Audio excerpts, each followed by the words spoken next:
नमस्कार दोस्तों। बिहार विधानसभा की 4 सीटों पर हुए उपचुनाव के परिणाम से बीजेपी और जेडीयू काफी उत्साहित है।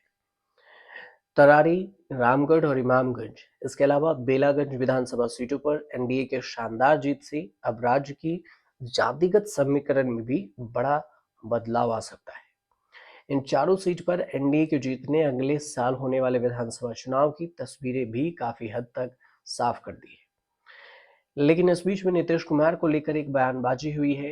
बिहार में बीजेपी को समय समय पर आंख दिखाने वाले जेडीयू को भी अब समझ में आ गया है कि मुस्लिम वोट बैंक कभी भी उनके साथ मजबूती से नहीं रहा। बिहार के सीएम नीतीश कुमार के करीबियों में से एक और उनके राइट हैंड कहे जाने वाले केंद्रीय मंत्री लल्लन सिंह ने ये बयान देकर तहलका मचा दिया। लल्लन सिंह ने इस बयान के राजनीतिक विश्लेषक अब मायने निकाल रहे हैं। कहा तो ये भी जा रहा है कि बीजेपी और जेडीयू के बीच में नए सिरे से वैचारिक मिलान हो गया है। जेडीयू ने इस उपचुनाव में आरजेडी से ऐसी सीट छीनी है जिस सीट पर आरजेडी का 35 सालों से कब्जा था। जैसे कि बेलागंज विधानसभा सीट पर जेडीयू उम्मीदवार मनोरमा देवी की जीत ने जेडीयू और बीजेपी को और भी करीब ला दिया। कहा जा रहा है कि इस सीट पर मुस्लिम वोटर इस बार भी जेडीयू को वोट नहीं दिए। इसके बावजूद जेडीयू प्रत्याशी मनोरमा देवी ने आरजेडी प्रत्याशी विश्वनाथ सिंह को तकरीबन 21,000 वोटों से हराकर इतिहास रच दिया।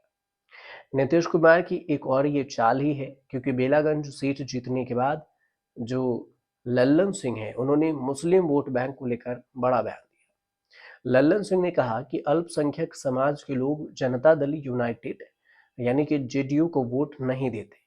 इसके बावजूद हम लोग मुस्लिमों को पार्टी में और सरकार में तवज्जो देते हैं।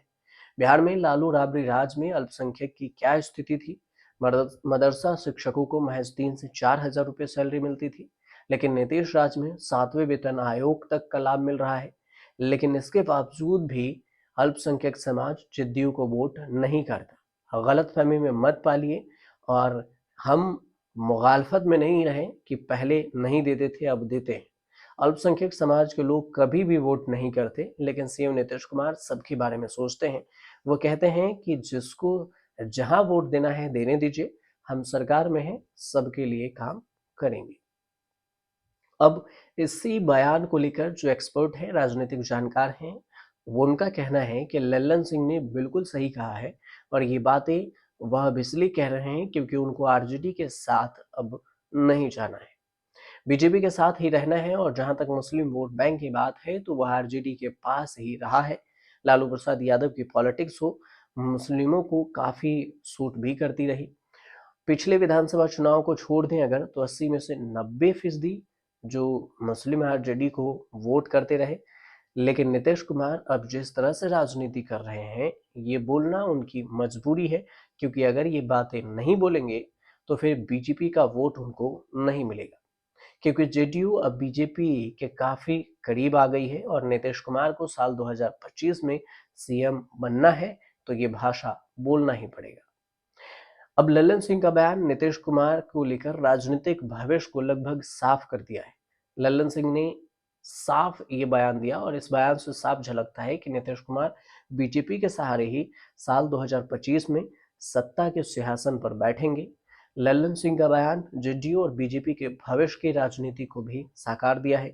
हालांकि आरजेडी ने इस पर यह भी पलटवार करते हुए कहा कि जेडीयू अब राज्य में नफरत का माहौल खड़ा करना चाहती है और ये कहती है कि मुसलमान नहीं देते हैं नीतीश कुमार को वोट। इसी बयान पर जो केंद्रीय मंत्री मत्स्य पालन पशुपालन डेयरी मंत्री वरिष्ठ नेता है लल्लन सिंह, वो भी फंस गए हैं। अब सफाई पर सफाई भी दे रहे हैं, मगर एक बार मुंह से जो बयान निकल गई वो निकल गई।